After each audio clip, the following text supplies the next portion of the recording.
Hello everyone, and on behalf of WorkUp, I would like to welcome you to the first Spark webinar for 2023, Insights from the NCAS and PSS, Implications for Primary Prevention Practice. My name is Teresa Kellett and I am a Senior Project Officer for WorkUp, employed by ANROWS. I would like to begin today by acknowledging that this forum is being broadcast from unceded Yagara and Turrbal land, and pay my respects to their elders past and present. Wherever we are joining from today, we are on unceded Aboriginal and Torres Strait Islander land, and I also acknowledge and pay respect to Aboriginal and Torres Strait Islander people participating in this session. Today we will hear presentations from 3 experts, followed by panel discussion. We will then open the discussion for questions from the audience. Questions and comments can be submitted via the Q&A function at any time. We encourage you to submit your questions during the presentations. This webinar will be recorded and made available on the WorkUp website as soon as possible. You can subscribe to the WorkUp e-newsletter to be notified when this is available. There is a QR code on your screen now that you can use to navigate to the WorkUp website. Speaking about gendered violence and systemic forms of discrimination can be confronting and distressing. It is important to take care of yourself while watching this webinar and after. If you would like to access support, please contact one of the services that are on your screen now. 1-800-RESPECT on 1-800-737-732, Men's Referral Service 1300-766-491, Lifeline on 13 11 14, or the First Nations Crisis Support Line 13-YARN. Spark webinars are an opportunity to connect practitioners with current research, promoting knowledge sharing across the sector and creating a space for reflecting, thinking and talking about practice. This webinar brings together experts to share the findings from the latest releases of ANROWS National Community Attitudes Towards Violence Against Women Survey, NCAS, and the Australian Bureau of Statistics Personal Safety Survey, the PSS. We will also discuss how new knowledge can impact primary prevention practice. I would now like to introduce you to today's panellists.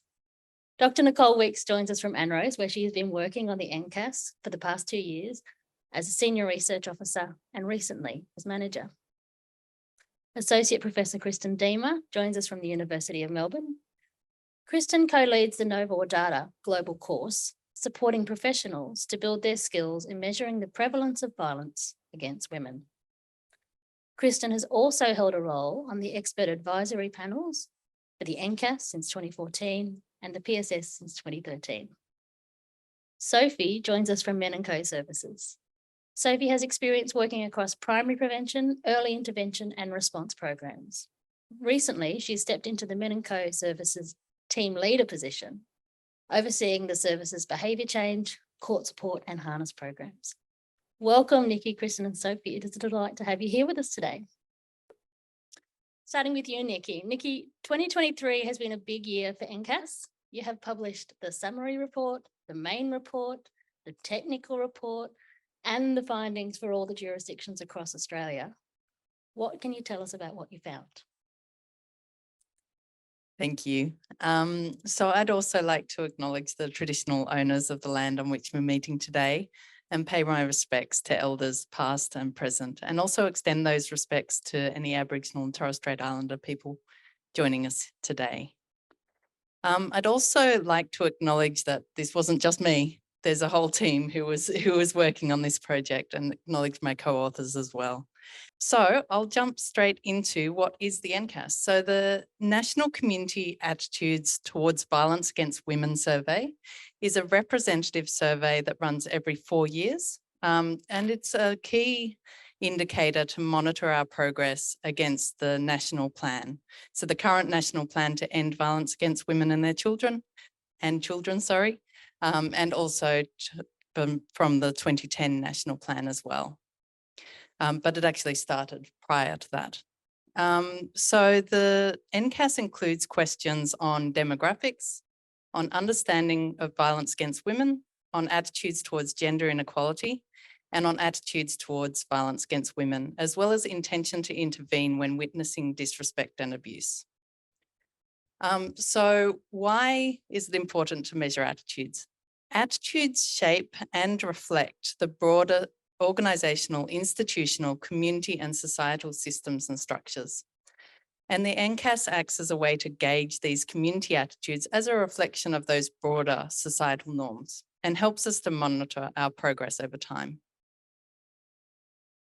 So straight on to some results. So in 2021, we found that people are better at recognising that violence against women is a problem in Australia than they are at recognising that it is also a problem in their suburb or town. So whereas 91% agreed either somewhat or strongly that violence against women is a problem in Australia, fewer agreed that it was a problem in the suburb or town where they live. 54% in Queensland, less in, or which is much the same as Australia as a whole. Another concerning finding is that 2 in 5 people would not know where to go to seek support for a domestic violence situation. And what I found concerning about this was that 2 in 5 people hasn't changed significantly over the last 16 years. So whatever we're doing to raise awareness of domestic violence services in Australia, it's not working yet. And we might need to change how we do it. So here you can see the 3 main scales on the NCAS. So the understanding of violence against women, or UVAWS scale, the attitudes towards gender inequality, or AGES, and the attitudes towards violence against women scale, or the AVAWS. So here you can see the mean scores on these scales, and they run from 0 to 100. Where to see progress towards ending violence against women, we want higher scores on all of these scales.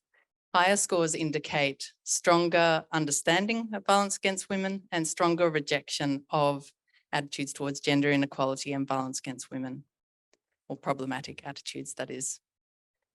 So overall, you can see positively that we are seeing slow but real improvement over all these scales. You can see from the grey and yellow lines that there's been a significant increase in understanding of violence against women and attitudes towards gender inequality in 2021 compared to all of the previous waves shown here. Whereas you can see from the brown line that rejection of violence against women, while it has improved since 2009 and 2013, it's somewhat plateaued since 2017. And the AVAWS, the attitudes towards violence against women, is made up of attitudes towards multiple types of violence, including quite a few items on sexual violence and domestic violence. And we'll look at those next. So here we're seeing effectively the same items, but broken down in a different way so that we can see people's attitudes towards different types of violence. So 2021 was the first time we've included the technology of facilitated abuse scale. While there's been items in previous years, this was the first year where we had enough to make a scale. So that's why there's only 1 yellow dot on the right-hand side. Something you'll notice is that all of those dots line up in 2021, meaning that we had very similar levels of rejection of violence against women, rejection of domestic violence and sexual violence, and understanding and rejection of technology facilitated abuse in 2021. You can see from the green line that the rejection of attitudes towards domestic violence have improved since 2009 and 2013, but somewhat plateaued since 2017. So a very similar pattern to what we were seeing for the AVAWS. Positively, we have seen an increase in rejection of sexual violence since 2017. And there's been no significant differences between Queensland and the rest of Australia on any of these main scales. So now I want to get into some of the subscales and the items that make up these scales. So the understanding of violence against women is made up of these 3 scales that you can see on the screen. So recognising violence against women, recognising domestic violence, and understanding the gendered nature of domestic violence. I'm not going to be able to talk about everything in every subscale, so I'm just going to pick out a few things. So something we noticed from the recognised violence against women subscale is that people are better at recognising stalking as a form of violence against women than they are at recognising some of the forms of technology facilitated abuse. This here is a selection of items from the recognised domestic violence subscale. So I just want to point out a couple of patterns here. So one is that people are better at recognising physical violence than they are at recognising non-physical forms of violence. So you can see that by comparing the top row here, which is a physical violence item, compared to the other rows. And the other thing I wanted to mention is that in 2021, we introduced items on specific forms of domestic violence that target an aspect of a partner's identity, beliefs, or experience. And these are also not as well recognised as other forms of violence against women. So just before I get on to talk about attitudes, I wanted to mention leveraging social norms. So people look at those around them to determine what is normal and acceptable. So therefore, when we talk about these items on the NCAS, which are all talking about, they're all presenting problematic attitudes and saying, do you agree or disagree with this attitude? It can be helpful in terms of shifting those social norms in a positive way to emphasize that most people disagree with these problematic attitudes, which for the vast majority of items is true. Most people do disagree with these problematic attitudes. And by saying that and by emphasizing that when we're talking about our questions, then we can help to shift these social norms in the way we want. Because people who hold some of these problematic attitudes might go, oh, most people don't agree with me, maybe I should reconsider. Having said that, I'm also aware that I'm talking to a room that I can't see of practitioners in this space, and you will want to know, where should I be focusing my attention? And what are the problematic areas where I need to focus on? So I'm going to be walking a bit of a tightrope, trying to emphasize that most people disagree with these problematic attitudes, while at the same time showing you where we need further progress to be made. So this is the attitudes towards gender inequality scale. It has these 5 subscales, but again, I'm just going to sort of hone in on particular bits of it to give examples. And please do go and see the full report to find out more. So in the normalized sexism subscale, we've got this item, there's no harm in men making sexist jokes about women when they're among their male friends. And 82% of people disagree with this, and that's what I emphasize. However, only 57% strongly disagree and 15% of people agree with this item. And so in terms of using this social norms idea to sort of shift this position, we can state this high level disagreement. So most people disagree that it's okay to tell sexist jokes about women among male friends. We can also reframe this message. So sexist jokes are harmful. And we can provide evidence that contradicts this message. So we can provide evidence that sexist jokes can cause harm, including that it normalizes sexism, that it feeds attitudes of superiority, and that it does lead to other forms of disrespect and violence. And in the limit autonomy subscale, another item that I found a bit concerning was women prefer a man to be in charge of the relationship. 74% disagree with this. That's good. But only 48% strongly disagree and 19% agree with this item. So in this case, I think it would be really interesting if you had a room full of men and women to ask, how do you like, do you want someone else to be in charge? Do you want it to be equally shared? And see if we can sort of, I guess, contradict this through just talking about it. So this was the subscale from the ages that I found most concerning, the deny inequality subscale. So as you can see, the disagreement here is not as high as we would like, and the agreement is way higher than we would want. So I find this concerning. I mean, these items are talking about women exaggerate, women misinterpret. It's really, really undermining the experiences that women have. And it's not trusting them, which is something we'll talk about a bit later as well. I feel these items are an example of backlash. So that's resistance to progressive social change and resistance to change in existing gendered power structures.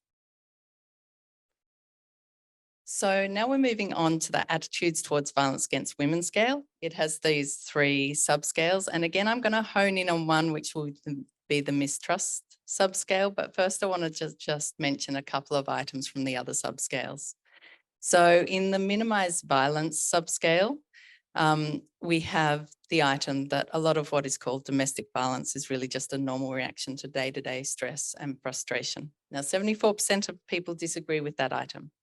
But only 54% strongly disagree and 23%, so 1 in 4, agree with that statement. So I think this highlights that there's still a misconception out there that domestic violence is a sort of build and snap kind of event, as opposed to a pattern of controlling behavior that occurs over time. And the other one is the objectify women subscale. In this subscale, more generally, we did see strong disagreement with sexual assault behaviours and that men could be excused for them, which is good. However, we saw more moderate disagreement for attitudes that disregard women's consent or question men's ability to understand whether or not there is consent. And you can see that from one of these items up here on the screen. So 69% of people disagree that when a man is very sexually aroused, he may not even realize that the woman doesn't want to have sex. But I find it really concerning that 1 in 4 people agree with this statement. So moving on to the mistrust women subscale. So positively, most people do disagree with mistrusting women. And a lot of these items, if they're talking about the woman lying or shouldn't be taken seriously, do tend to have very high disagreement, which is good. And and we also see high disagreement if the item is about mistrusting women because of their sexuality or mental health. So that high disagreement is good. However, there are also some concerning findings in this subscale. So for example, the third item, it's concerning that 1 in 4 people said that they should blame the victim if she doesn't leave an abusive relationship, shows a real lack of understanding about how hard it is to leave a domestic violence situation and dangerous in many cases. So we did tend to find that items that are directly talking about lying tend to have strong disagreement, but that disagreement drops as soon as there's any hint of motives, even just things like regret, or if the woman was seen to show any interest in the first place. Then unfortunately we see this disagreement drop. So I find it really concerning that 1 in 4 people said that a lot of times women who say that they were raped had led the man on and then had regrets. So this is really concerning, this sort of concept, these mistrust in women. This is not in the main report or published anywhere. This is only for you today. But we did a bit of a preliminary look into whether this differed for people from first responder occupations. So that's people in the legal, education, health, emergency, counselling and support or faith sectors. And positively, we did find that mostly first responders are more likely to trust women's reports of violence. However, this doesn't apply uniformly to all items and the differences aren't always huge. So there's still a lot of room for improvement in first responder occupations also on these mistrusting attitudes. So this really runs contrary to evidence, which is that it's really hard for women to report violence, partly due to this fear of not being believed. And women tend to underreport this violence, and it's very rare for these reports of violence to be false. Okay. And now I just wanted to quickly talk about our bystander responses. So we asked people whether they would be bothered and whether they would intervene in 3 scenarios. So when a friend told a sexist joke, when a boss told a sexist joke, and when a friend was seen verbally abusing their partner. What we found was that context is really important. So people were much more likely to be bothered by witnessing verbal abuse than they were by seeing sexist joke being told. They're also more likely to be bothered by seeing a seeing a boss tell a sexist joke than a friend tell a sexist joke, even though both were in a work context. However, they were less likely to intervene if the boss told the sexist joke than if the friend told the sexist joke. So this highlights the importance of considering the power imbalances in any scenarios and just how important context is. Thanks so much, Nikki. That was so informative. It is really good to see that attitudes are changing positively over time, notwithstanding the measures that you called out. I know that there is a lot of other resources available that have been published, and all sorts of things that people can download. Where can people find out more? Yeah, so you can go to the ANROWS website. So ncas.au is the easy way to get there, and you'll see all the NCAS resources there. Brilliant. And there is a lot of things that are there and useful. Professor Kristen Deemer, you have had a very privileged position in that you've had the opportunity to work very closely with both the PSS and the NCAS, for many years now. And looking at both of those really gives us the chance to see the difference between what we think about violence and what violence is actually happening in the real world. So could you tell us a bit more about what we can learn by looking at both data sets together? Sure. Thanks, Teresa. Thanks, Nikki. Before I start, I'd also like to acknowledge the traditional custodians of the lands on which we are presenting today, and also acknowledge that the land we're on is unceded. I'm going to kind of start by picking up where Nikki left off, looking at sort of truth and misconception about gender-based violence in Australia. And reminding us again, as Nikki mentioned, that we are collecting this data to measure the impact or the movement on the Australian National Plan to end violence against women and children. We have two primary surveys. One is the NCAS and the other one is the Personal Safety Survey. And they're both conducted about every 4 years. And while the results can't show us exactly what is having impact, it can tell us whether we're moving in the right direction to reduce numbers of reports and increase understanding and knowledge. And I want to just give you a brief overview of the methodology of the Personal Safety Survey, just so that you understand the robustness of the data, because I think that a lot of people, when they hear the figures, they say, oh, it can't be true, or they just don't believe that we can have these reports of violence in Australia, have a bit of that backlash. So the survey itself represents 20 million Australians, about 10 million men and women. And then it's broken down into who's experienced violence. And men and women are asked about all forms of violence from a stranger, from family members, to intimate partner violence. And when we look at those who've experienced violence, it does, from that sort of 10 million women and 10 million men, it drops down to about 4 million each. And you notice that that's pretty even. About 4 million women and 4 million men experience violence in their lifetime. And where it starts to be different is when we break it down into gender. And that's the picture I want to pick up on here today, is because where Nikki sort of left off about this mistrust or misconceptions about violence and not believing women's reports, in the Personal Safety Survey is where we can really see what's true. Who is actually experiencing and which types of violence. So we already see this misconception that men and women both experience similar rates of violence. And probably most people think that men experience most violence, not women, but it's very similar to start with. When you start looking at the type of violence, then you see some clear differences. Where women, who are the dark blue here, you can see they're much more likely to experience sexual violence and stalking, and men more likely to experience physical violence. You're probably not surprised because you come from the sector, and that's probably what you see and what you hear about. Infographics can sometimes illustrate the difference a bit more effectively. So when you're trying to tell a story, and if that's part of your advocacy message, you might want to think about taking some of this data to kind of support the messages, or when you're calling for funding, this data can be used for funding applications. So by showing figures of, this is the same data that was in the graph, but here you can clearly see the similarities in showing one woman out of every out of every 5 experienced stalking, and 1 woman out of every 5 experienced sexual assault, compared to about 1 in 15 or 16 men. That difference is quite dramatic. When we turn it around and start looking at the perpetrators of the violence, do we have males or females perpetrating violence? We see that 37% of Australian women experience violence from a man. Similarly, 30% of Australian men experience violence from another man.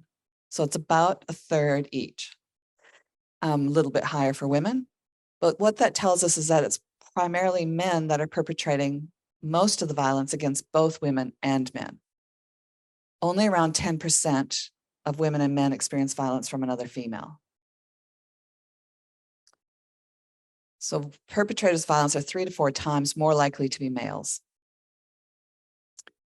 When we look at intimate partner, like looking at relationships, we see even stronger gendered patterns. This slide is showing us the cohabiting partner, so living together intimate partner relationship and looking at all forms of violence, physical, sexual, emotional, and economic, since the age of 15, sort of like, we call this a lifetime measure. So have you ever experienced any of these forms of violence from an intimate partner that you've been living with? And the dark blue, again, the women, clearly higher than the men on all forms of violence, the physical and or sexual, the emotional and the economic. The emotional is the one that's the most similar, and that's probably the one that's most difficult to discern in terms of severity or harm. It's one that we struggle to measure as sensitively as we measure with physical and sexual and economic. So again, putting it into an infographic where we're looking here about the experience of cohabiting intimate partner violence, strongly gendered. Nearly 1/4 of Australian women experience intimate partner violence from a male partner. And if you turn it around looking at men who experience violence from an female intimate partner, it's about 1 in 14 men. So that's quite a strong distinguishing difference. So women are 3.5 times more likely to experience intimate partner violence from the opposite sex partner, a male, compared with males reporting violence from an intimate female partner. And I know this is sort of breaking it up into getting a little bit complex, but if we remove the emotional and the economic and just look at physical and sexual violence, fewer men report experiencing that violence from an intimate partner. Then we come back to NCAS. And one of the questions which Nikki hasn't spoken about, she's left that for me, is to ask, one of the questions in the NCAS was asking people, do you believe that domestic violence is committed more by men, more by women, or both equally? And I'd just like you to pause and think to yourself, what do I think? What would be my response? Would I say it's more women, more men? You know, what would before I heard that data, what would I have thought? And I'll tell you what came out in the data in the NCAS survey. About 41% of respondents believe that domestic violence is equally committed by both men and women. So while you still have a lot of people saying it's mostly men, about around 50%. If you have 40%, 2 out of every 5 Australians believe that it's equally committed by both men and women. So we have a strong myth out there that women are just as likely to perpetrate domestic violence as men are. And so that's a misconception that we really need to get that message out and use that for advocacy and to pull the resources into where it needs to be. So if we've got men that are 3 to 4 times more likely to be the perpetrators, and women are 3 to 4 times more likely to be the victims, there's a dynamic there that we can't ignore. A few other things to look at is change over time and the experience of violence in lifetime compared to last 12 months. So one of the ways that we can look at change, whether change is occurring, is if we look at whether violence has happened in the last 12 months, rather than saying over your whole lifetime, has violence happened in the last 12 months? Because that measures the sensitivity of things that have been happening in Australia, programs and supports and resources and responses that have been happening in the last 12 months. And have more women been able to be out of or get relief from violence in the last 12 months. In lifetime violence, it's got 23% or nearly a quarter of women in their lifetime, and about 7% of men. In the last 12 months, it's 1.5% or less than 1% of men have that recent violence that they've experienced. Now I'm going to look at this over time, looking at the last 12 months. So the gray and the yellow at the top is emotional violence. And the blue red at the bottom, or the orange, are physical violence and sexual violence against women. And we can see that they've all gone down in the last 12 months. Even the orange one at the very bottom has gone down slightly. So from the last survey, 2016, now into 2021, 22, when we asked, has violence occurred in the last 12 months, they've all gone down. And that's showing us good results, that is something that we're doing in Australia is having impact, that violence has gone down. Now, this survey was conducted during the pandemic, and there's been lots of questions asked, how did the pandemic impact on the data collection? Were people in lockdown? One of the things I meant to say at the beginning is that the reports of experiences of violence is collected in private settings, and it's females interviewers interviewing females. We have a few males who are trained, but primarily all the interviews are done by women. So it's a pretty robust methodology, going face to face and in a private setting, and the interviewers are highly trained to ensure that there's a disclosure, or that women feel comfortable, or all respondents feel comfortable to disclose their experiences of violence. So we've done a whole lot of the ABS, I'm speaking on behalf of the Australian Bureau of Statistics, has done a lot of testing and of the interior, the integrity of the data, and they assure us that there's no issue about the pandemic impacting on the results, because they've looked at every state, and all our states had different lockdown periods. They didn't interview anyone during the lockdown period. It was either pre or post lockdown periods. But during the pandemic, we were getting reports that violence had increased. And so this is a bit of an anomaly with what had been coming out during the pandemic when people were stuck in lockdown situations. So it's positive to see that it has been going down. Now this is violence by anyone, sexual violence, sexual harassment, and stalking by anyone. And we look at this and the rates have also gone down. The dark blue at the top is sexual harassment against women. The dark orange is sexual harassment against men. Stalking of women, that's gone up.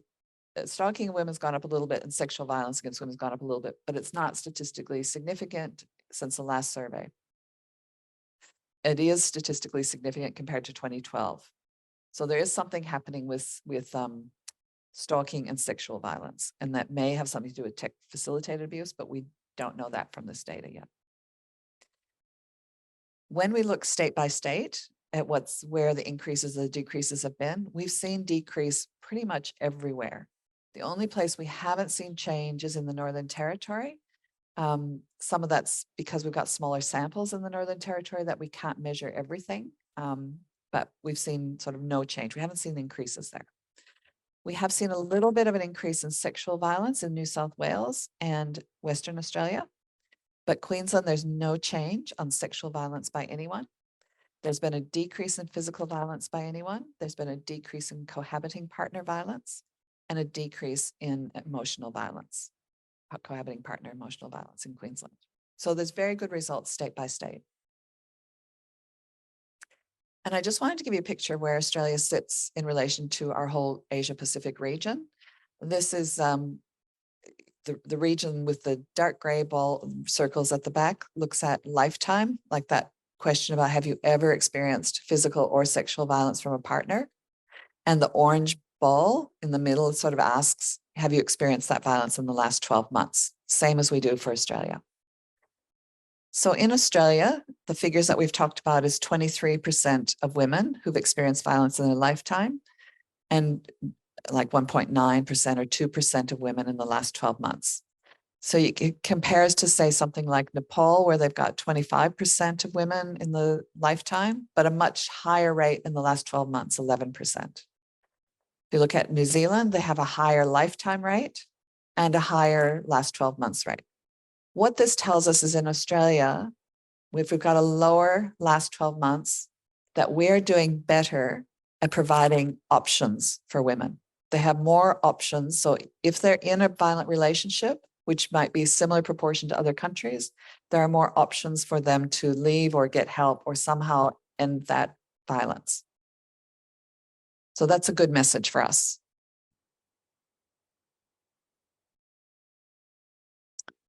And just turning back to the NCAS survey a little bit, looking at a bit more at the misconceptions about the experience of violence. Now that we know what the sort of true report is of the numbers of women, how do we interpret some of this understanding or the lack of understanding? So we have, while 3 out of 5 Australians understand and recognize violence against women, fewer understand the gender dynamics of violence against women. So they still think it's equal.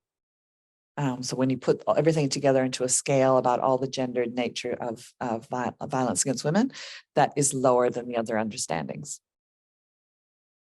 When we look at the rejection of violence against women, like whether they minimize violence or mistrust women or they objectify women, 3 out of 5 Australians reject elements that minimize violence, objectify, or mistrust, but the lowest is around mistrust. So there's more mistrust than there is of objectifying or minimizing violence.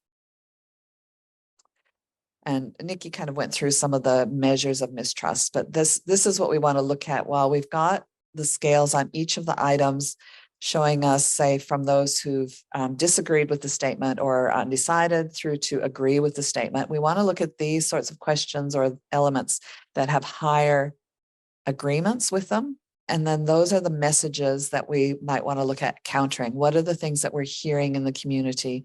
What are the questions we have to counter? Where's our backlash going to come from? It's usually around those concepts, and that can help us prepare. And I'm just going to drill in a little bit more deeply to those 6 so you can see what they are, because they're very small on that other screen. The 2 at the bottom, I think, which Nikki probably already pointed to, it's common for sexual assault accusations to be used as a way of getting back at men. And as we hear more reports of sexual assault in the media, especially by prominent people, that's where you start to get a lot more backlash. People saying that can't be true, that can't be true. He's a nice person, it can't be true. Women going through custody battles often make up or exaggerate claims. That's a really strong myth embedded in the community. And when we look at the actual data of reports, it's less than 10% where there's ever a false claim made by a woman who's trying to get custody. So we've got some work to do there. So mistrusting overall, there's 34% of respondents believe that's common for sexual assault accusations to be used as a way of getting back at men, which is contrary to the evidence. So the last thing I want to point to, which can help us understand this a little bit more, is the ANROWS mistrust study, which was a qualitative study on getting underneath what are some of those mistrust, what sits behind that mistrust, what do people think when you first tell them a story about sexual assault, and how do we move beyond that? And the title of it, really is really indicative of the initial responses that people often gave in those qualitative focus group settings. Like when you give them a story about sexual assault, and people say, well, put her on a lie detector and we'll see if she's telling the truth. That's their first initial response for a lot of Australians. But once they get to know the people and know the person who's the victim, then you can sort of increase that trust. So I think that's sort of a message as well to try to get beyond that, to get people to understand that both the gendered nature and the fact that this is real, that we need to trust women's reports, and that will help facilitate our work in this area. Thank you. Thank you, Kristen. There was a lot of really good news in that presentation. So it was really good to hear that some forms of violence are decreasing over time. It was surprising to hear, especially since the data was collected during the pandemic, that there was that downtick in prevalence, especially since we were hearing a lot in the media and a lot from experts, people warning that rates of violence would go up, that people would be more at risk with people being, stuck inside homes with little access to the supports that they might normally be able to reach. So is there any insights you can give us about what you think accounts for the changes that we saw? Thanks, Teresa. Well, there was some data collected on the change, but there wasn't enough data to really report on it just yet. But from looking at other research globally, what we have seen is that, in some situations where women were actually locked down separate from their abusive partner. So that could be a protective factor. There was also a lot of support given to people like to income protection, or there wasn't the stress of trigger factors like the stress of work or stress of traffic and things that might have actually mitigated some of the flare-ups of violence. So there might have been ways that women could protect themselves within the home. And I suppose the other thing is that we have seen that the types of violence have shifted. So it might be that we didn't get more reports of new relationship violence, but those who were living with violence and were locked down, the way that the violence, they experienced violence shifted. Different forms of violence, maybe more emotional abuse, maybe more physical abuse because they didn't have anywhere to go. Threats of, I'm going to give you COVID. That was a really common one that would come up some way, or I'm going to report you to the police for going out when you're not supposed to go out of the house. So I think that change, we haven't done enough research on how the violence changed during the pandemic. That's great. Thank you so much. So we've now heard about both the NCAS, about our understandings of, and about the PSS, and how the two tell us more about what's going on in Australia, which gives us a really good place to turn to Sophie, who is our practitioner representative, who does work in this space and really is where the rubber hits the road. So, Sophie, I'd just like to give you the opportunity to tell us now what all of this means for you in practice. Thank you so much. I would also like to start by acknowledging the traditional owners of the lands that we're meeting and speaking on today, and pay my respects to elders past, present, and those emerging. And I'd also really like to thank Workup, especially Teresa here, for inviting me to be part of the discussion today. I'm conscious we probably have a varied audience, so I just want to give a tiny bit more, I guess, context to my professional background before I talk about my reflections and the implications that I've really noticed. So as mentioned, I do work at the moment for Men & Co services. So we're quite strongly focused on men's domestic and family violence behaviour change groups as the service provider for the region that we're in. But I did work quite a lot for our parent company, the Centre for Women & Co, in the high risk team space, and also across Local Link, which is a really interesting program working with primary health providers, where we try and, I guess, improve the response to domestic and family violence for patients in primary health, whether they're concerned that they're using violence or that they've experienced violence themselves. But my background is originally in the child protection statutory system. And to this day, I'm a trainer of the Safe and Together International Domestic and Family Violence model. So I think I've been very fortunate. I've worked across a lot of aspects of systems designed to assess and respond to risk. And it's been my privilege to work alongside some absolutely amazing practitioners, some of whom I'm going to be heavily paraphrasing today and borrowing from their wisdom. I think when I started talking with my colleagues about these studies, I think we know that community attitudes matter. And by extension, these pieces of research really matter to the work that we do, because the way that we conduct our work and often how effective our measures for safety and equality end up being really are reflected in these pieces. It did confirm for me a lot of the experiences that I've had on the practitioner level, but I really like that these offer a broader overview of the scope of what's happening across our state in a way that working in crisis doesn't really give us the luxury to see. These pieces are things that I have used as building blocks to enhanced evidence-based practice, support requests for targeted resources, and they've gone into shaping a lot of our pilot programs, and I think they'll continue to do so. We know that a lot of the messages that we leave our clients, and I'm talking about people who might be impacted by violence or might be using violence themselves, they often come up against some of these really conflicting attitudes in the community. And sometimes I think they undo a lot of our hard work, and probably largely unintentionally. We can't ignore the things that are really highlighted in these studies, because they're out there in the community and the networks that these people interact with. And it shapes a lot of the early intervention that frontline practitioners constantly do. I can definitely say from personal experience, there's been a lot of very well laid plans for safety that were often, I think, undone for victim survivors because someone in their network either voiced or behaved in a way that might have supported some of the mistrustful attitudes that we've heard quite a lot about today in this research. And it is really tempting, I guess, to focus on that really harsh aspect of the attitudes reflected. But I am going to do a Nikki, I think, and walk a bit of a tightrope because there is certainly a lot in this research that gives me cause for hope. And I often find it really helpful to start looking at what I refer to as the movable middle. So it's not the cohort that are really entrenched in these really contrary attitudes, who might be contributing to some of the backlash we've talked about. And they're not the cohort that's fully committed and they're really living out some of these attitudes in really pro-safety ways.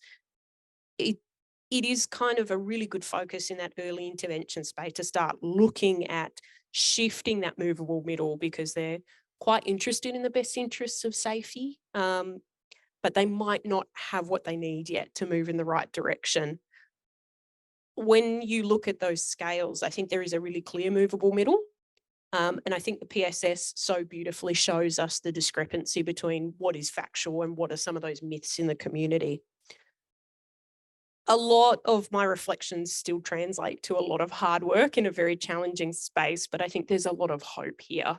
And I think there is something to be said about always reminding us as practitioners, we can always shift slightly in the right direction, especially if we're looking at that movable middle.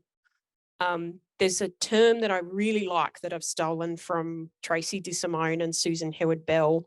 They talk about a cultural tsunami that's happening in Queensland around domestic and family violence. They've written an incredible piece on evidencing better practice in child protection, why representations of domestic violence matter. If you're interested in some related reading, it's a really amazing piece, and I think that's really clearly shown in the evidence. I think we've talked about a lot of the myths that do come up, but I do want to highlight, I think in my work, I see this really prevalently around the tech facilitated abuse. And as I read the statistics around, domestic and family violence doesn't happen in my neighborhood or my suburb, my first thought was that technology doesn't have a geographical limit. And certainly I think the problem is everywhere with good phone reception. I wanted really to ask these survey participants where they did think domestic and family violence was a huge issue, given that they're saying it's not their own suburbs or neighbourhoods to a large degree. But I think until these kind of forms of violence that don't have geographical bounds really get accepted as part of the main dialogue, misuse of technology will continue to be kind of overlooked or downplayed. It's not as bad as maybe physical forms of violence, even though we know it's got really serious consequences for a person's sense of safety. And I think it was interesting to me because, for contrast, it was a really rare referral to the high risk team that didn't feature technology as a vehicle for a form of violence, in conjunction with other lethality factors that meant that that team was really concerned for someone's imminent safety. I think the voices of women are very well reflected in this research. It amazes me every day the fortitude of people who contact support services despite hearing messages from the people around them that what's going on is, it's normal, it's a normal response to stress, or it's not that big of a deal, or that their community really asks them to, the other priorities they're trying to juggle alongside their sense of safety, well, that should outweigh the need to explore support. And if this is only, a minority of people who know where to go for support that we're hearing from, the implication is the barriers to accessing support go way beyond what services are managing to capture. And that's quite frightening given the volume of work that we're experiencing at the moment.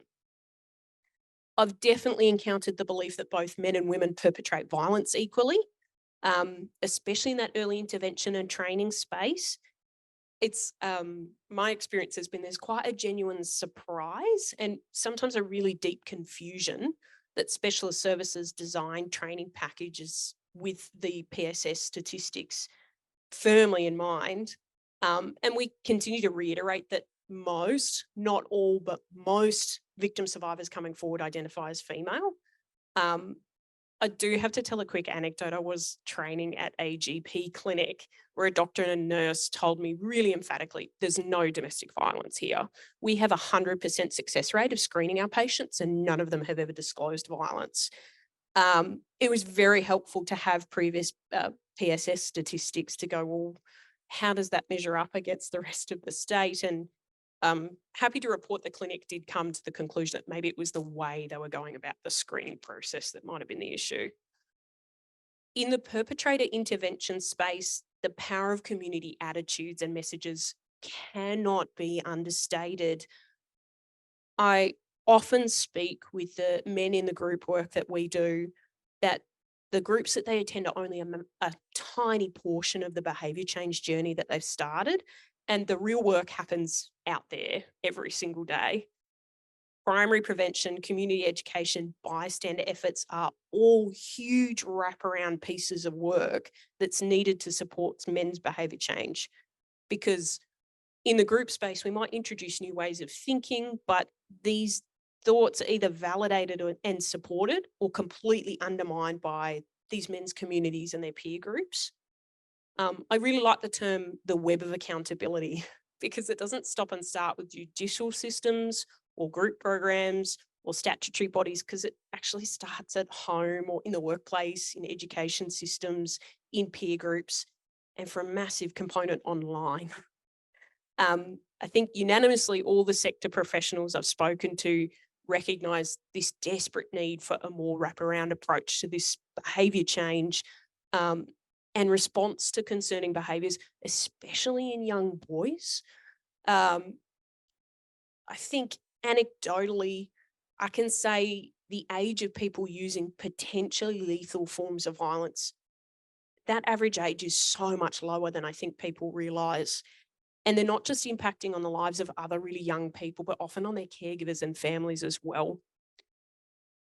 I can also, on a positive note, say that young people are a great audience to talk to about these topics. I can see that higher rejection of violence coming through in the conversations that I've done in that space, and they're almost my preferred audience. The movable middle is significantly larger in that space.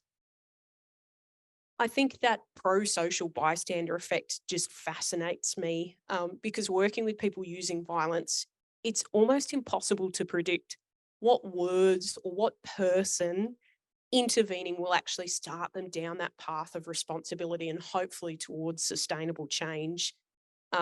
We had a client who said it was the way that men stared at him at the jetty when he started verbally abusing his wife that actually something clicked and he started to stop and consider his actions when many years of police intervention, court orders and correctional officers hadn't. These patterns of behaviour get so quickly reinforced or condoned or colluded with or challenged in really quick moments. And I think NCAS's finding around that perceptions of power and the power dynamic of people engaging in this behaviour, so that discussion about, look, if it's a boss, I'm less likely to step forward and intervene. It really doesn't surprise me, but I think we really need to look at our bystander intervention training, because when I reflected on it, most of my early training talked about, well, if it was your friend or your colleague or someone on your power level. And we know that people using violence will often exploit positions of power. So I think there's some massive implications there for the way we train about bystander intervention. My last point, I think, is around our hope for this concept of the no wrong door approach. If you've worked in a specialist domestic and family violence organisation, it's this idea that victim survivors or people who are worried that they're using violence should be able to ask anyone in the professional network, and there isn't a wrong door for them to seek support through. There's this growing requirement on specialist services to be a bit of a jack of all trades when it comes to community education and advocacy. I mean, our community and marketing team is one of the hardest parts of our service. And I think there's something to be said about 2 in 5 respondents indicating that they wouldn't know where to go if they needed outside support for someone experiencing domestic violence. I wondered if there could be some connection with the nature of assistance required is often incredibly broad, And there's so many different agencies tackling different aspects of support, but we're not very well connected. Navigating this sector can be really tricky, even for professionals, let alone people experiencing coercive control. But this dream of no wrong door would mean that this number could potentially remain quite low, but services positioned to detect behaviours of concern and listen closely to victim survivors could be there as a safety net, ready to assist in that tricky navigation process and get people to the point where they want to be. This requires a unity of purpose, and I think this is one of the best implications of this study, that we're shifting into a space to be able to be aligned with each other and engage through shared understanding of what we're trying to change, what we want to see change, and where the barriers are.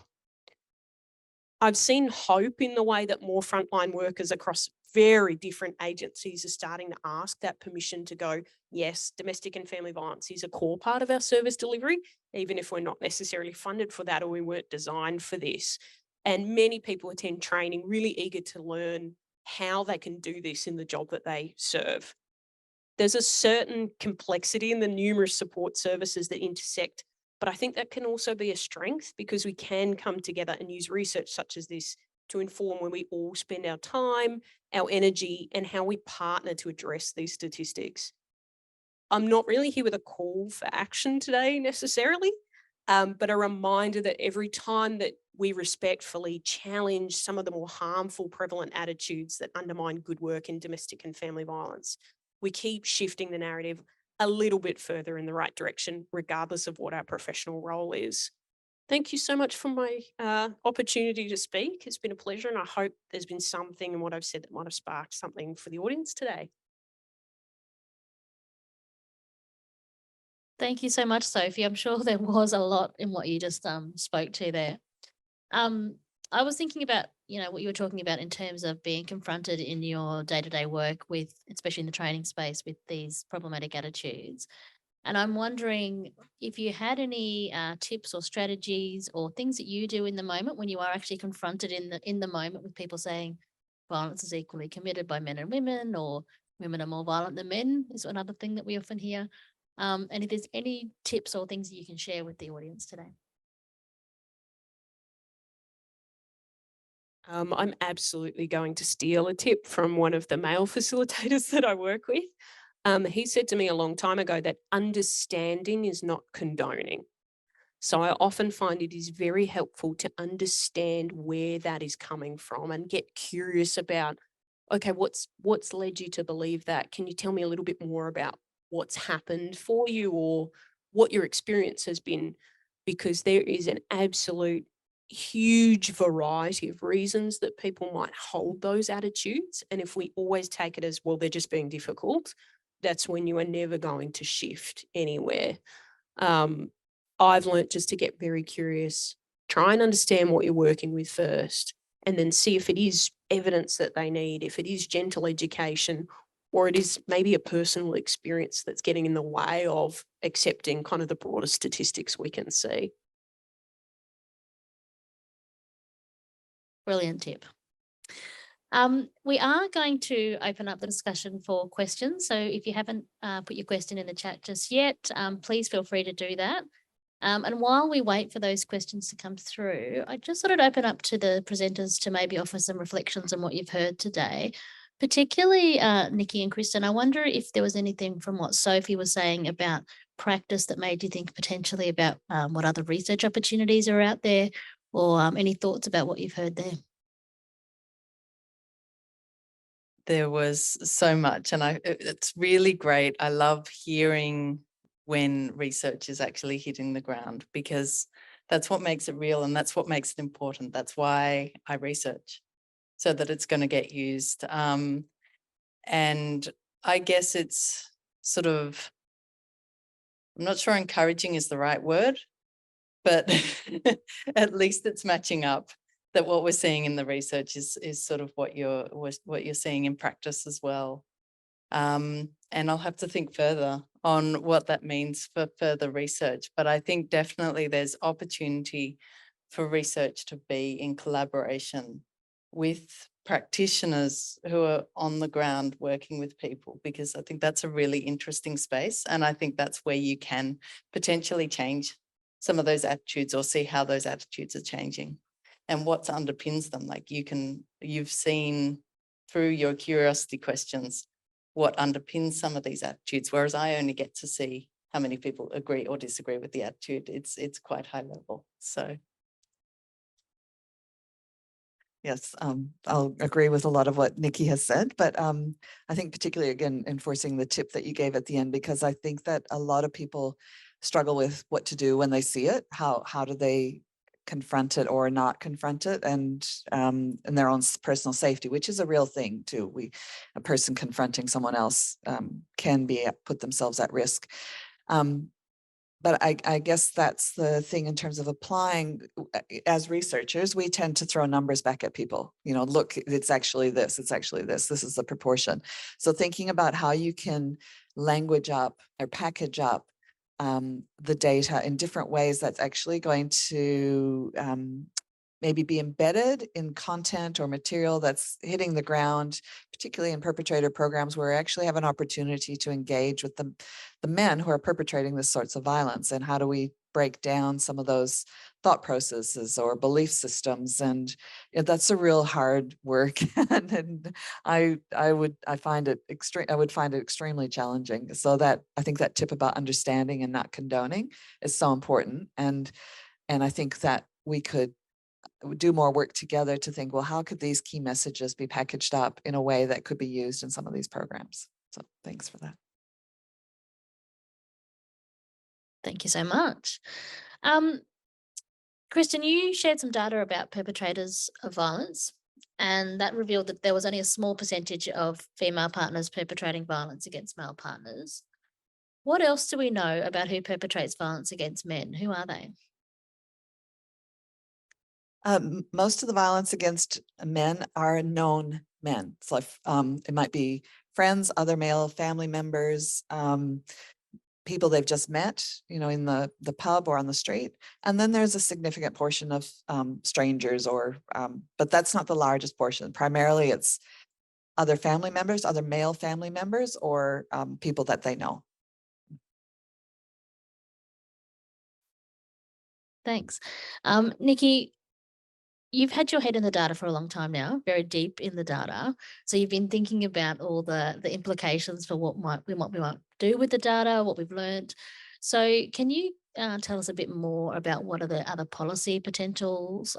What are the practice implications? What can we do with this information now that we've collected it? So there's a lot more than what I'm going to say today in the report. So chapter 10, I believe, is where you need to go. So one of the key ways that the NCAS is used is to measure change over time, and that's an important function, but it has so much more potential than that. So firstly, I can see potential in it being used to bring to light some of these underlying attitudes, myths and misconceptions that will persist unless we openly question them and discuss them. So for example, our qualitative study, Put Her on a Lie Detector, that Kristen also mentioned, shows how quickly attention shifts to what the woman did to express that they did not consent. And barely anyone considered what the man did to check for consent. So this fits into a pattern that we saw across the other NCAS items too, whereby men are excused for sexual aggression as if it's a biological imperative, whereas women are thought to be partly to blame if they show any sexual interest or fail to protect themselves. So I think it's really important that we question these attitudes and to critically interrogate any biological explanations and acknowledge the societal and historical constructs that reinforce them. It's also really important to call out that this is a very heteronormative view. Intimate relationships do not need to be dictated by strict gender roles. And so open discussion would help to shift attitudes as people realise that most others don't agree with a lot of these problematic attitudes around consent. Secondly, as Sophie mentioned, I think the bystander chapter could be really valuable in just highlighting that people show their disagreement in many, many different circumstances, and those circumstances are important to what they do and say and how comfortable they feel doing so. And so I think definitely more exploration needs to happen into what those circumstances are, but also it's very important that when we're doing bystander interventions, that we consider the context, the situation in which we're trying to train people up in. And thirdly, and I'll try to be quick, it's also really important that organisations, services and the justice system recognise how some of these problematic attitudes could be impacting their systems, processes, staff and clients. So, for example, we still see that high degree of mistrust, which we've talked about a lot, and services will be stacked against victim survivors if those systems are built on that mistrust, if victim survivors are not believed, if juries enter the court with some of these biases. So I think it's really important that we consider how these biases could impact the services that we're providing and the people providing them, and to consider ways to become aware of them and address or counteract them. And I think that would be particularly tricky when you're working with a room full of people who are a selection of people from the community who may be more likely to have some of these attitudes, because then those social norms, in a way, in that room are skewed. Excellent, thank you. Sophie, I'm wondering, hearing all of this, what do you need from researchers? What information would you like to have in your back pocket that you could pull out, in those times when you are addressing attitudes, when you are working with people using violence, when you are, training up staff and colleagues? What is it that you wish that the research could tell you? Thank you. Massive question, but the two things that pop into my brain, the first is, I think any research that starts to elevate the voices of victim survivors and people who have experienced lots of forms of violence is always crucial, because we're trying to deal with this huge multifaceted problem. So the more I think people are exposed to, hey, it can look like this, but it can look like this, but it can look like this, and realize that, again, these are real people. Something that I think we touched on when we looked at, well, the mistrust starts to come down when people see the statistics as people, but they also see the experiences of people trying to come forward and talk about their experience as real people, not an abstract, not someone who's not in my suburb or neighbourhood. That is always so beautiful for us as practitioners, because women, especially when I worked at Centre for Women, start to identify and feel a little bit more able to talk about, oh, actually, yeah, that resonates with me. That is something that happened for me. But I also think that the practical work that ANROWS does to translate massive pieces of data into things that we can actually use at a glance is so helpful. The tech facilitated abuse resources that ANROWS put out about people's experiences of this violence, but also people who've talked about self-disclosures of using tech facilitated abuse. I use them in training all of the time because they're good infographics. They capture a complex issue very quickly, and it highlights the key points that, if nothing else, that person's going to take that out of the room and have it as a reference point. So it is, I'm absolutely gobsmacked at the skill in translating things that are big and broad and massive in scope to something that's actually very tangibly useful in practice. That is excellent feedback. I'm sure my colleagues will really love hearing about that. And it's probably a good point to point out too, that if there are things that practitioners would like to have translated into useful resources, Workup is a great place to send those requests. They'll come to me, and then I will find a way of translating more information into more useful infographics and fact sheets and practice frameworks and all those sort of things.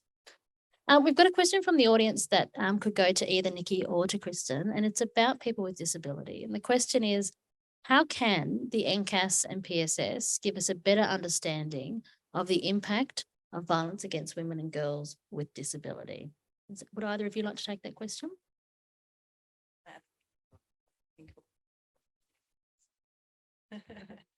Yeah, there was quite a bit of work done on the NCAS with women with disabilities and attitudes in an earlier version of the survey tool. So there is a report that has a particular section on women with disabilities and attitudes and knowledge and understanding, or people with disabilities, excuse me. In the personal safety survey, the Australian Bureau of Statistics does ask about disability and experiences of violence. That data just hasn't been analyzed or released yet. So the data that I've shown you today is like the first release of just the prevalence rates for the whole population, and they'll do a lot more specialist results coming out. So they do ask about different forms of disability, and then they try to do a little bit of a breakdown of what the vulnerability of people, or if they experience different forms of violence, if they're at risk of different forms of violence. So it should be coming. And the NCAS also does measure disability and severity of that, the impact on daily life. We obviously, the NCAS looks at understanding and attitudes, and so can't talk to the prevalence. That's the PSS's space. We did put disability in with other demographics to see whether it affected attitudes and understanding, and it did not. It fell out of all those models. It was not a strong predictor. So yeah, that's what I can say from the NCAS. That's really interesting. So Nikki, can you speak to, oh, okay, no, I'm going to skip that one. Is the data included in how sexuality and respectful relationship education is rolled out in both secondary and primary schools? So I guess this question's asking, you might not be able to answer it, but do you know whether this sort of data is being incorporated into respectful relationships education in schools? Sophie, you're shaking your head, or you don't know, or you think it's not? Okay. So I've done a little bit of work, mainly in child protection, looking, I guess, at that school aged level, respectful relationships work. My understanding is that the statistics aren't really included there. It's probably more a conversation about what is respect and some of the bigger concepts with kids. I would be interested to see if young people resonate with the statistics and are shocked or not surprised by some of the statistics. But that piece of work is probably not as broad as we would hope that it would be. And certainly some of the younger men that I've worked with, you know, their recollection of what kind of respectful relationships education they got was more focused on sex ed, and was very heteronormative and very cut and dry, depending on their education system. So it would be an interesting link. I think it would be great to see if young people are really connecting with this, and whether they feel that the things that they learnt in that respectful relationships course are more important given the prevalence. I can just add a little bit more, where I know that a lot of the, there's a big component of NCAS, which we haven't really talked about, is about gender equality. And there's a lot of scales measuring gender equality, and that is quite strongly related to attitudes and knowledge. And a lot of the respectful relationships work starts with that gender equality and understanding gender equality, with the the expectation that if you have respect and you look for gender equality, you can implement that will lead to lower rates of violence. So I think it's starting at that sort of core underpinning conceptual work. So I also don't know the answer to the question, but can add a bit potentially. So just sort of foreshadowing that the next report we're working on is the youth report on the NCAS. So that will obviously be quite relevant, just looking at youth attitudes. I think that I don't know whether it is included. I think that this evidence should definitely inform what is in there, but whether we were to put, you'd need very careful consideration as to what goes in there, largely because this social norms idea. We want to make sure we're shifting them in the right direction, and we're not putting out, maybe some of these attitudes aren't in young people and they just don't even come across them. And we don't want to be going, here, here's an attitude for you. You know, so, I mean, we just, yeah, we want to be careful about how we do it. Yeah, feel like I had something more, but if it comes, I'll mention. I promise I'll let you speak again. Yeah, what we know about young people is that they listen to their peers, don't they? And so often the most powerful way of, getting through to young people is through conversations at their peer levels. And we do have a series of videos on the ANROWS website that were made by young people using data from the previous NCAS survey. So that might also be if anyone's interested in resources for young people, for improving attitudes for young people, they were actually quite compelling and really spoke to that idea that young people can actually be really good ambassadors for their own peer group and about changing attitudes. There's another question here. You mentioned, I'm not sure who the you is, you mentioned that understanding of violence as gendered needs work. So our understandings about the fact that it is a gendered issue needs work. Can you tell us more about where this gender ignoring lens might come from? Does anyone have any insights about where these attitudes emerge from? Can talk a little bit to it. It is possible there are many potential sources. One of them is just this trying to be fair, trying to be equal. I mean, it comes from a good place. And a lot of what people do, they try to be fair and equal. And in doing so, they sort of apply it to those statistics as well, even though the statistics aren't fair and equal. They're unbalanced. So that could be part of it, that we're trying not to bias against, we're trying to treat all genders equally.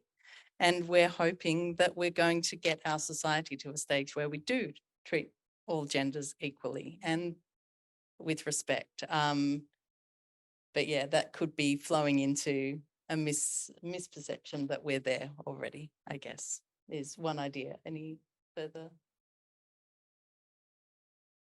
So in my education space, I've come across a couple of different kind of underlying themes. One is definitely the urge towards equality, like, oh, well, we've also got to consider men and non-binary folk as well when we think about domestic and family violence.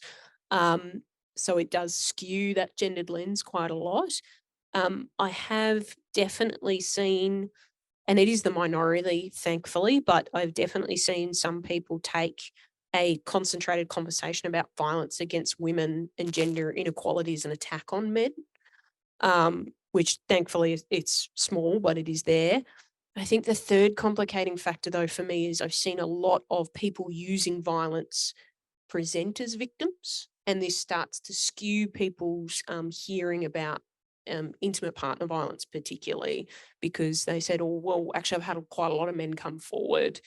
And when you understand the perpetrator work, the back of your brain goes, well, how many of them were actually using violence but wanted to get on the front foot and really manage their image to other people to get the support and the resources that they wanted to continue their violence. So it is really a cocktail of lots of different things. But I think it is really hard for anyone outside of this industry to really understand the nuances. And it can really flavour people's experience depending on how many people using violence have actually tried to mislead them. I'd only just briefly add that if we look at who's perpetrating violence against both women and men, it's men. So there is an issue around our masculinity and how we're bringing up men and boys that we really need to be looking at. I'd agree with that. And I just thought of one other thing that I wanted to mention was that there is a bit of conflict, if you like, in the literature around how it's measured, because women will often need to defend themselves.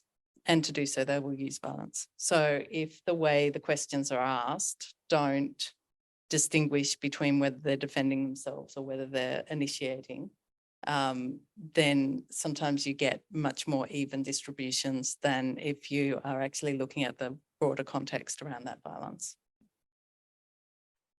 And I think all of that really speaks to the need for really good quality training for professionals working in this space to understand the dynamics. You were talking, Sophie, about the ways that people present and they understand their own experiences of violence and their own experience of whether they're a perpetrator or a victim or both.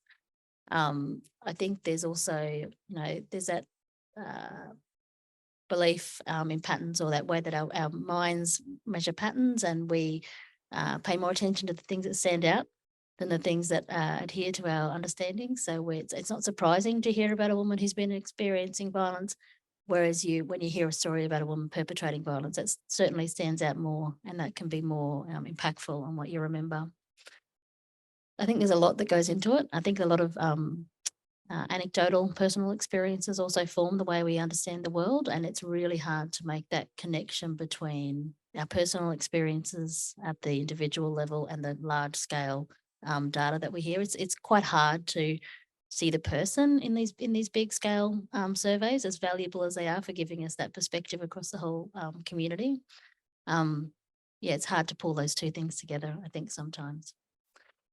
There's another question from the audience around different communities, and I'm not sure that we can answer it today, but if we can't answer the question, perhaps we can think about what other research could give us these answers. So the question is, have we got any data and or research regarding our ATSI communities or families with intersectionality between DFE, mental health and substance misuse? So obviously we mean Aboriginal and Torres Strait Islander communities. So have we got any data about those intersections? Can we speak to that at all? So in the NCAS, we do have a question about whether people identify as Aboriginal and Torres Strait Islander people, and there will be an Aboriginal and Torres Strait Islander report coming out that we've got a particular section on, and I don't think it speaks to all of the intersectionalities that you've mentioned, and I think definitely further research needs to happen for that to be fairly and appropriately represented. However, yeah, we will be putting out this one on, and there's a specific module on things like the fairness with which they feel they'll be treated by services and police and that sort of thing, which will come out probably next year. There's also, so the Australian Personal Safety Survey does ask about people's backgrounds, and identifies a population of Aboriginal and Torres Strait Islander people.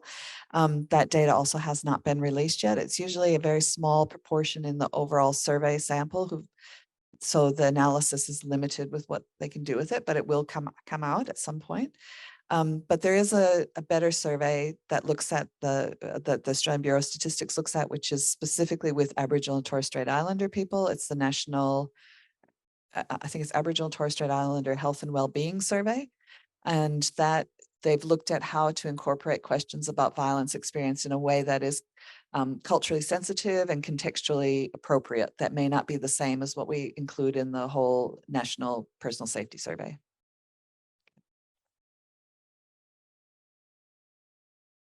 And other than like reluctance to report, or maybe different perspectives of how people understand violence, are there any other barriers that you see that might prevent you from collecting that data like robustly, or that captures those intersections? Is there anything that you can speak to on that?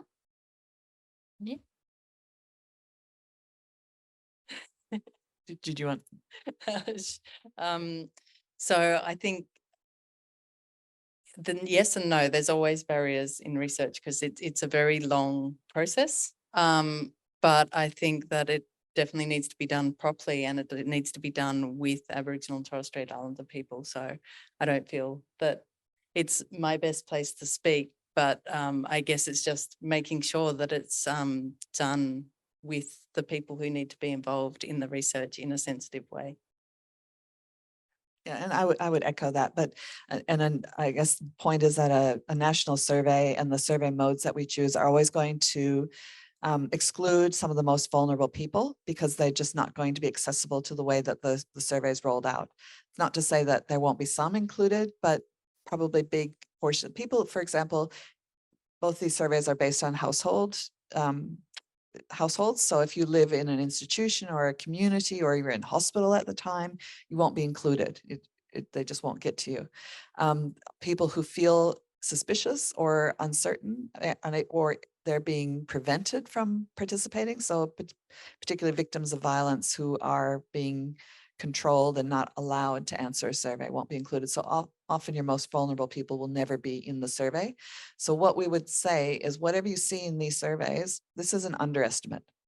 It's not that it's incorrect, but it will always be an underestimate. And the problem is a lot worse. So when you have a small proportion of a vulnerable population reporting on, we need to pay attention to that, because it's going to be just probably the tip of a bigger portion of the information we need. All right, we have time for one last question. So just put your hand up if you want to have a go answering this one. Did the data show that difference in resisting violence? For example, resisting that it creates the real victim with sexual violence, but then in domestic violence, any resisting is seen as mutual violence. Are we still seeing this coming through either in the attitudes data or anything to do with the prevalence data? So anything you can say to that? Nikki's thinking very deeply. That was definitely my thinking face. You can, okay. Well, So I think one of the NCAS, or a couple of the NCAS measures, are about minimizing and trivializing.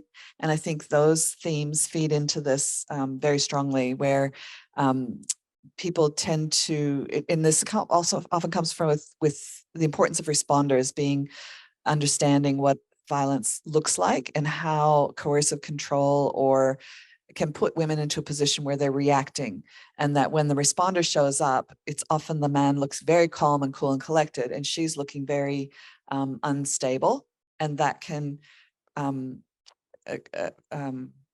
cause a reaction in the responder that thinks that she's sort of out of control. And that goes back to myths and stereotypes again that we have of women, that they're going to be over emotional. It's going to drive men to do certain things, or it's all, blame them. So blaming victims, minimizing, trivializing without understanding the whole picture, the whole context, can then feed into the fear women have for reporting, because they're not going to be believed, or they're going to be treated as though they're the cause of the problem. I just wanted to add something here. Again, I'm going to steal the brain of one of my greater colleagues, but we had a discussion about a person's experience when they are resisting power over them, and then another service comes in that uses a power over approach. So I think resistance is one of those incredibly complex topics, because resistance can be everything from physical resistance to not engaging with services that they feel like they're losing more power to. And it is so challenging for first responders in those power over systems, unless they are incredibly gifted practitioners or they have the support of their colleagues to do things from a power with perspective for victim survivors, to actually foster an environment where there isn't some form of resistance. It may not be what we would expect, or what first responders are used to assessing and analysing from their professional framework. But that is such a complex piece of work, resistance in its whole entirety. So I think, a survey is only going to capture a tiny portion, I think, of the kind of resistance that people utilise to try and get out of controlling environments, whether they're judicial systems or there's someone using coercive control. It's very complicated work to try and identify the person most in need of protection. And it's still something I think we're building our skills and knowledge around. thank you. I think you've both covered it really well. So now that I've had a bit of time to think, there aren't in the NCAS, there's the themes that that Kristen was talking to about the minimizing, and you see it in the gender inequality space with those backlash kind of attitudes, with not trusting women, and the mistrust scale with not trusting women. And then for the domestic violence, there's a lot of this minimizing or shifting the blame from the perpetrator to the victim. So I guess there, where we see it in the survey, it's through these themes that sort of come out. Thank you so much. We have run out of time for the forum today. Thank you everyone for joining us. I would like to thank Dr. Nicole Weeks, Associate Professor Kristen Deemer, and Sophie from Men & Co, and to all the attendees today, and for your participation and for your thoughtful questions. The results from the 2021 NCAS are available on the ANROWS website, as we mentioned, and the results from the PSS are available on the Australian Bureau of Statistics website. The recording from today and the slides from the presentations that you saw today will be made available on the WorkUp website as soon as possible for you to share with your colleagues. If you have any questions or comments about this webinar, please contact me at teresa.kellett@anrows.org.au. Our next Spark webinar is scheduled for August. Keep an eye out in your inbox for the details, which will come shortly. I'm Teresa Kellett, and on behalf of WorkUp, thank you and goodbye.